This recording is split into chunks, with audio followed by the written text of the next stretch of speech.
Good morning, North America.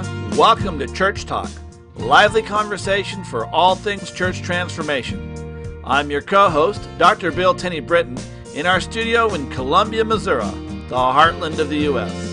And I'm joined, as usual, by my co-host, author and denominational leader, Dr. Kris Tenney Britton, the area minister of the Northeast area of the Christian Church Disciples of Christ of Mid-America. Try and say that 3 times fast. Good morning, Kris. Well, good morning, and welcome to Church Talk Live. Bill and Kris Tenney Britton here today to talk to you about how to develop leaders for ministry. Well, there's one thing that we've never heard, and that is a complaint about too many leaders. Although maybe they'll talk about that if there are too many leaders in a particular ministry. You know, the whole thing of too many chiefs and not enough Indians. Well, that sometimes does happen, and we do get that complaint where there's a single ministry and everyone's trying to run it, but we're not dealing with that. Well, actually, we are a little bit, but what we are going to say is that we've never come across a church that says, man, we have all the ministry leaders that we need, that we just, we don't know what to do with them. We have so many ministries going on that, so today we're going to talk about how to develop leaders for ministry. Well, I was going to say that usually what we hear is, my gosh, everybody's tired. We don't have enough folks. We've got too many committees, not enough people, and on it would go. And only 20% of the people are doing anything, and that 20% is exhausted. How do we get new leaders? We need some new blood. Right. Well, and I want to say this, that some of us are stuck with or have inherited old structures that are too large for our congregations. They're either based on different kind of models or models back 30, 40, 50 years ago, again, that are no longer relevant, or it may be that at one time you were a larger congregation, and like the majority of congregations really in northern North America and Europe, the congregation has just shrunk, and it's as though you've lost a lot of weight and you've got this huge hulking coat that's weighing you down. So that could be a part of this, but we really do want to step into saying why it's difficult to multiply leaders for ministry. Right, or how to get leaders at all for ministry. And that's, it is difficult. We want to talk about why. So let's the first reason why is very often, well, you may not like this one, but it's very crowded at the top. Sometimes those 20%ers up there are filling so many roles, they have so many jobs that there's just not enough, if you will, oxygen that's sort of the way up there in the stratosphere and beyond, and people can't get there. And, when there's not enough positions, if you will, for leaders, and because everyone has so many jobs going, that creates a problem, that it can be really difficult to break into that. Yeah, well, another difficulty is that people's skills and availability often outweigh their passion. Very often when we go looking for leaders, we look for leaders that have the skills and the availability, but may not have the passion. And so we put leaders who really don't have the drive to do those ministries, and yet they stay there, and they end up married to these positions or owning these positions, even though they don't have great passion for them. And so sometimes we just recruit badly. Well, I want to build on that, and I think we're going to say a little more about this in a few moments. But, the reality is we recruit a lot for false passion. We recruit codependents who don't even have the skills and often not the availability. So, again, one of these conversations last week was talking about that they had a woman in a leadership position. She really wasn't crazy about it. She didn't show up because she didn't have the availability, and truth be told, she didn't really have the skill sets for that. And so, we started to talk about, well, what might her passion be? What skills might she have? And that might be a way to better talk to her about leadership in the church, would be to get her plugged in with that passion and the skills, and in a way that she might be better available. So, we really need to take those pieces into consideration. And we'll talk about recruiting in a bit. Sure. All right. A third reason why it's so difficult to get and multiply and convince new people to be leaders is because, frankly, folks, a whole lot of people don't have any more time for a bunch of busyness. And very often, these leadership positions come with a whole lot of busyness that is expected and required of them. They have to be at this meetings and this meeting and this meeting. They have to be on the board. They have to, et cetera. And they just don't have time for that kind of busyness, and we'll address that in a bit. Well, I want to really be home with that because you articulated it well, but just in case you're not hearing out there, this is not about business. This is about busyness. This is moving past business, whatever that means, to this busyness that often takes the place or is a false front for ministry and the business of the church. So we have 5 ways or 5 different, not so much options because they really all need to be in operation, but if you will, 5 steps or 5 points about how to develop ministry leaders. We're going to cover all of them here. Create some space at the top and identify passions and apprentice people and create structures for leadership and communicate the need and recruit effectively. So we're going to cover those 5, and let's jump in by talking about the first one, which is, if you're going to recruit leaders, new leaders, you'd better create some space up there in the stratosphere with all those other leaders for them to step in. I hate that hierarchical language. Well, I really do. I'm talking about lack of air, where just everyone's... But I keep thinking people think of themselves as leaders, and again, my word for this year, 2012, is facilitators. And so, leadership isn't up there; it's here. Anyways, if you're the one who taught me this, I think it's brilliant, if I say so nepotistically, and that is to create leadership space. People need to be taught and held accountable. One person, one passion, one position. Not 5 positions, not 2 positions, one position. How did they choose that? By their passion. One person, one passion, one position. What we've discovered is that in reality is that people have enough room for about one life-driving passion. And when you identify that passion or they identify that passion, if they are pursuing that passion, they don't burn out.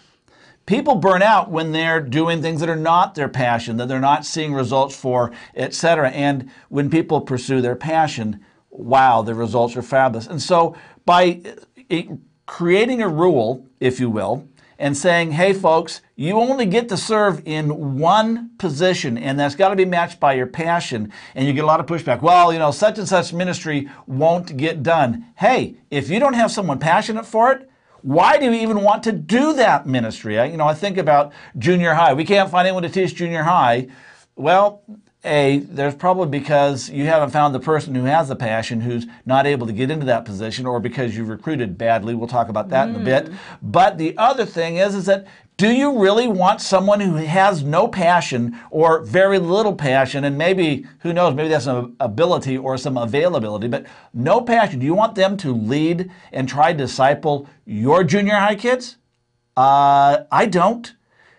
People need to have passion, and you want passion in ministry. This isn't a business where you just hire someone who's qualified. You want people who have real passion, and that means that they're going to devote their time to that passion. They can't do 97 jobs, and so one person has one passion, and they get to serve in one position. And if they have 2 things they like, they have to make a choice. Now, if they're going to get to do that, you've got former leaders who are going to have to let go.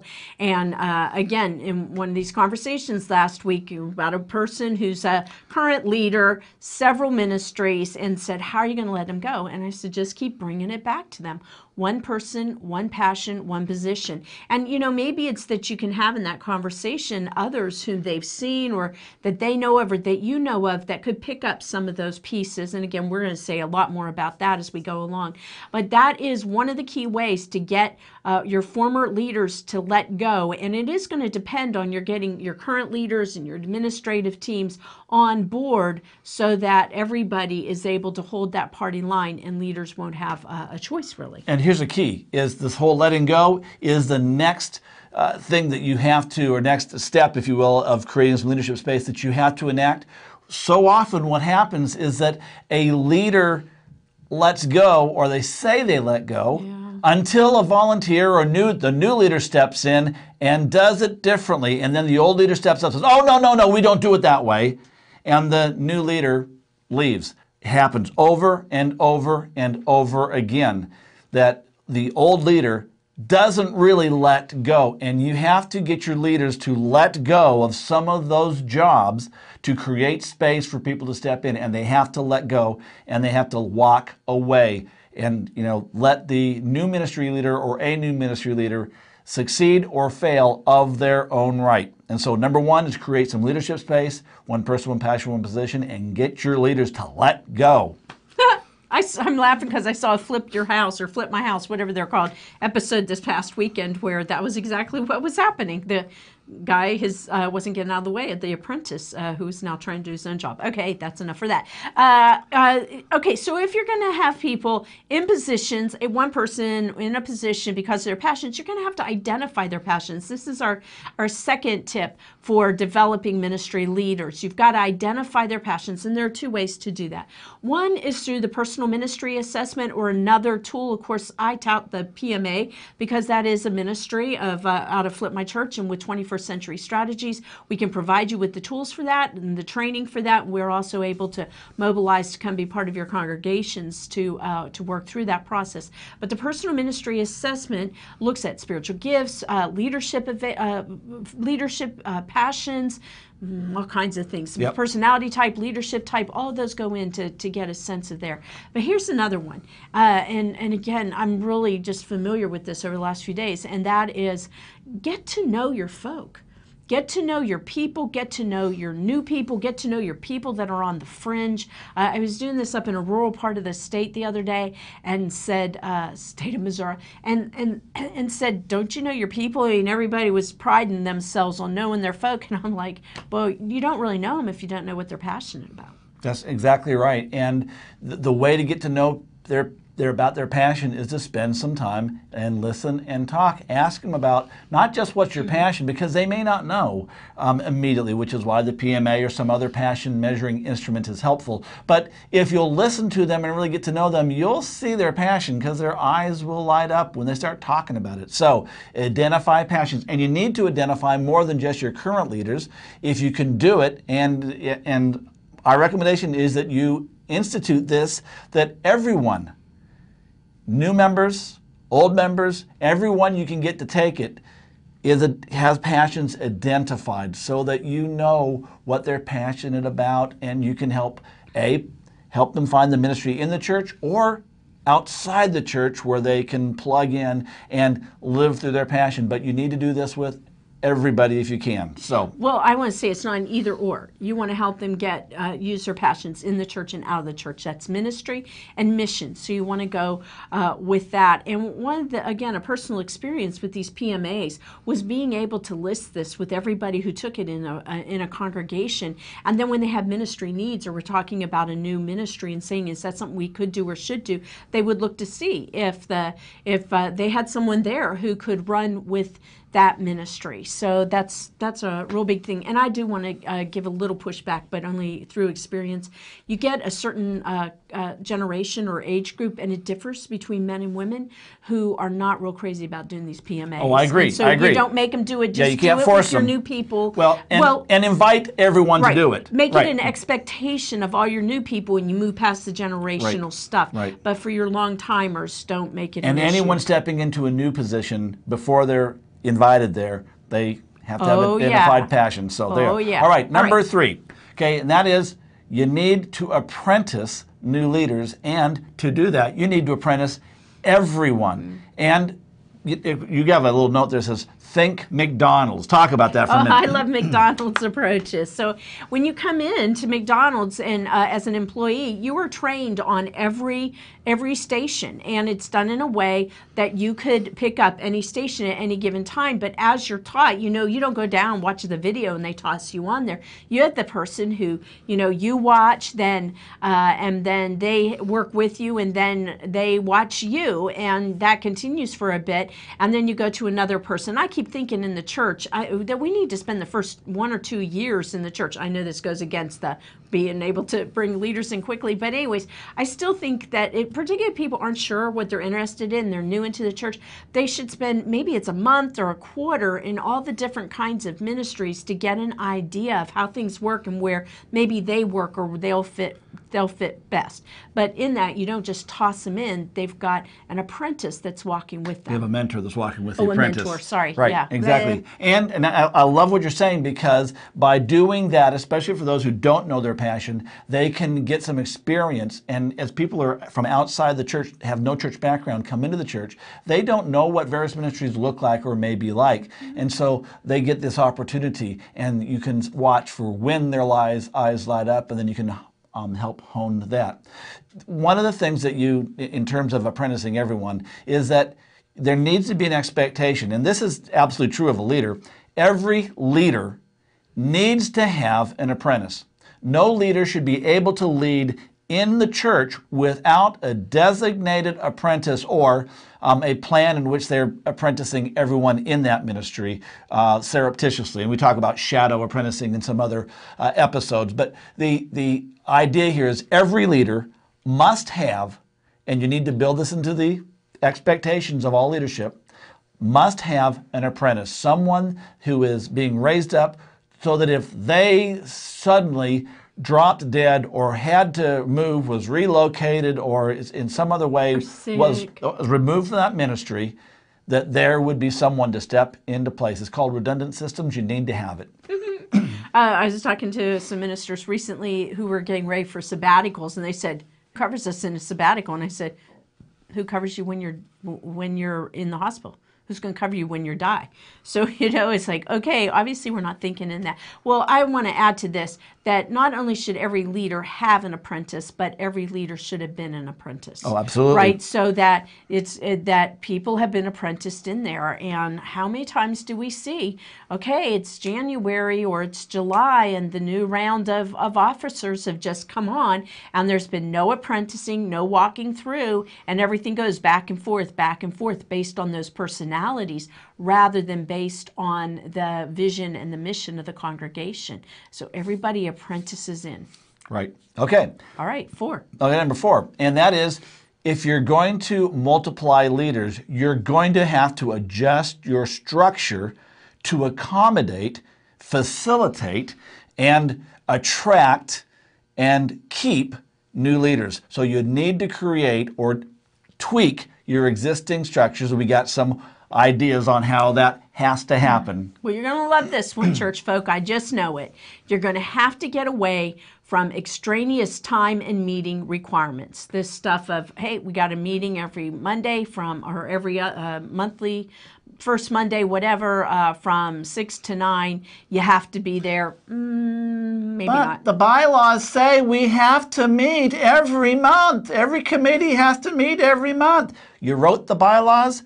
You can rewrite the bylaws. Or suspend pieces of them to get to do that. And who says a meeting has to be held at the church? More, and in fact, very few, not all, but very few effective meetings happen at the church. They happen by phone, they happen by Skype, they happen even through email, at the coffee shop. There are all these places that we're able to meet instead of waiting to get to the church. And most of the church or the meetings I see that get held at the church the people are there because they have to. They think they're going to get all their business done at that moment, and then really pretty much nothing else happens until the next meeting at the church. Oh, exactly, and it becomes problematic because they tend to be terrible time wasters. And going back to the very first piece we talked about, the difficulties of raising leaders, people don't have time for that kind of busyness. And it's just busyness because most meetings are unnecessary. The reality is today, in today's world, most meetings could be done away with. And the decisions could be made by a quick email or Skype or SMS or whatever. So do away with that. Next is you want to create replicable ministries and programs. You want to keep it simply simple. And if you have very complex ministries, now, we know that there are some ministries that are more complex than others, but you want to be looking how you can streamline anything and everything from how to teach in Sunday school. We did an episode on that for small groups.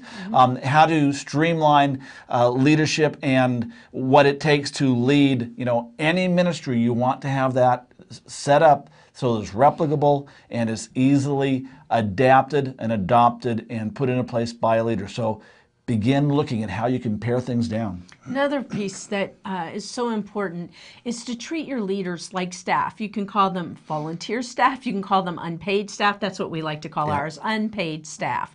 But they are staff. They walk with you. You have expectations on them. Beyond the expectations, this gives you the opportunity to hold them accountable.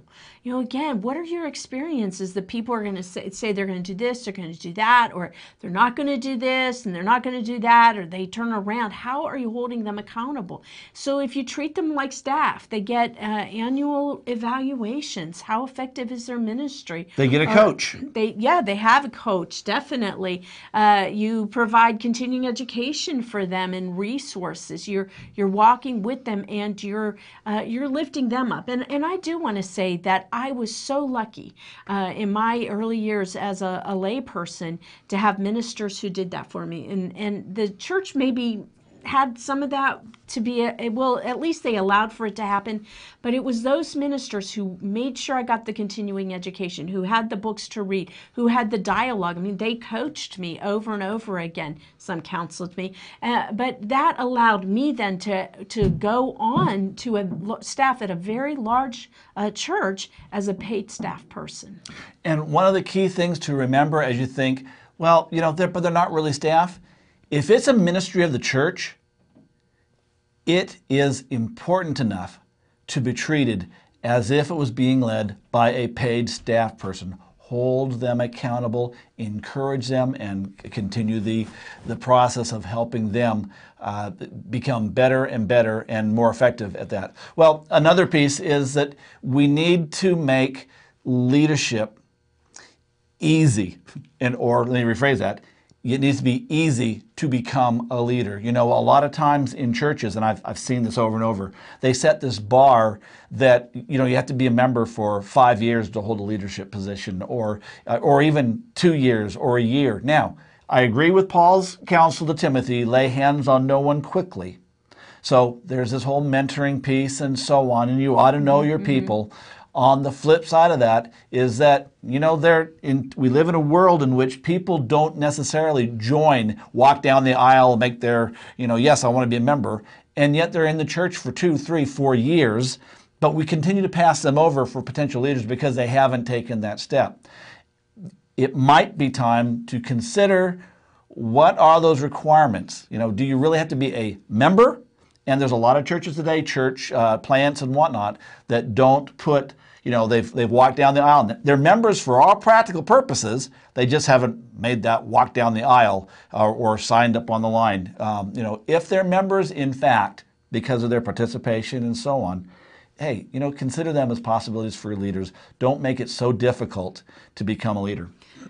Or a member, maybe. Because I do have a little bit of pushback with that. I know you do. I know.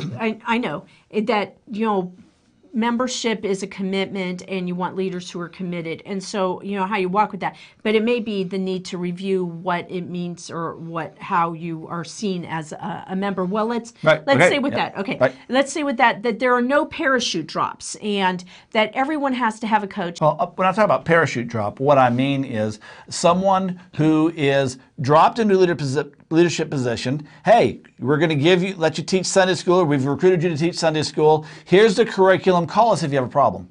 And we just sort of drop them in, and down they go. And they're on their own, if you will, behind enemy lines, as the case may be, and they get no support. We've got to stop doing that. And we've done that historically for generations, where we just hand them a book or hand them the manual, say, hey, run with it, and it doesn't work. And everyone has to have a coach. If you lead a ministry, you need a coach, someone who is checking up on you and encouraging you, answering questions, and so the leader knows they have the support, which means, yes, someone has to actually make appointments, has to actually follow up. And we recommend a monthly coaching appointment, even if it's by phone, but it's better in person. And that's not just for unpaid or volunteer staff, that's for paid staff too. Oh, yes. Lead pastor ought to have a coach, as right down the line, every staff member needs a coach. Well, as we get ready for this fifth piece, I want to go ahead and review and say something. Right. Okay, so to develop ministry leaders, we need to create leadership space. We need to identify passions. We need to apprentice everyone. We need to structure for new leaders. And this is what I want to say before we go to 5. And that is, we are talking today about developing leaders for ministry. And we hear all the time that, oh, so-and-so's a leader in the community. Oh, so-and-so runs this business. You could be the best community organizer. You could be the best business person in your county. But that does not mean that you are a leader for ministry. That's right. Yet. You've got probably pretty good resources and you may move there yet. But just because you're a leader in secular or nonprofit sectors does not mean automatically you're a ministry leader or you're ready to be a ministry leader, right? It takes a lot of spirituality, folks. Your leaders ought to be the spiritual leaders of your congregation. And if they're not modeling it, why would you consider them for leadership? You're not a business, you are a church. Okay, number 5, you got to communicate the need. You need to let people know that there are positions, if you will, or ministries that need to have leaders in order to move forward. But you've got to stop, and we mean stop immediately, putting them in the bulletin. We need help leading. We need a Sunday school teacher We need vacation Bible school leaders. That's right. No bulletins, no newsletters. You know, you're not running a help wanted ad in your local classified paper. Or from your pulpit, you know, That's right. not anywhere, no open door recruiting. Exactly. How's that? Yep. Okay, well, another piece with that is, so where do you get to that? How do you recruit? Talk to your leaders. And how do you find new potential recruits? Talk to your leaders. And we mentioned earlier, get to know your folks, right? You get to know their passions and whatnot.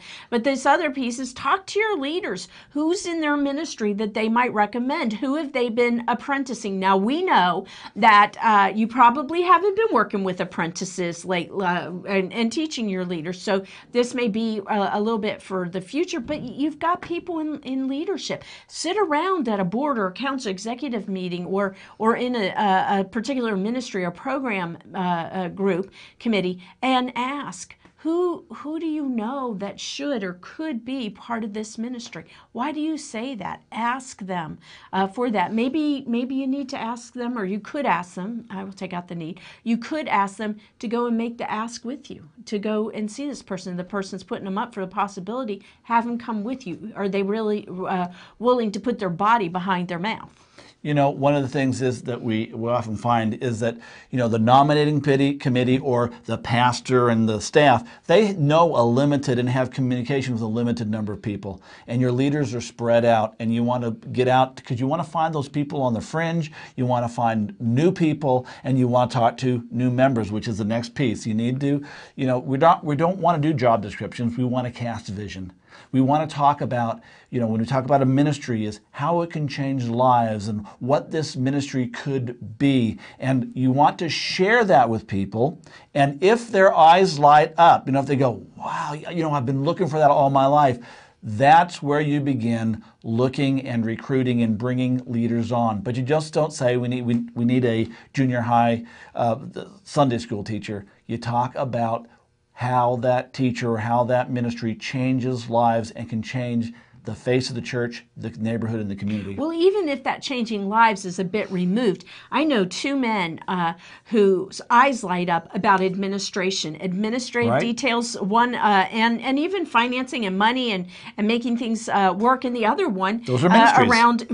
But a lot of people wouldn't. And right. and you've seen how so many people want to control the money or do whatever, and the one you just saw that gifting and that passion everywhere. So to talk about, wow, we really need you in this ministry because this is the difference that it will make across the board. And another one who we really need someone in this ministry. And so you want to make sure their eyes are lighting up right. before, and then if their eyes are lighting up, then it's the you. Right.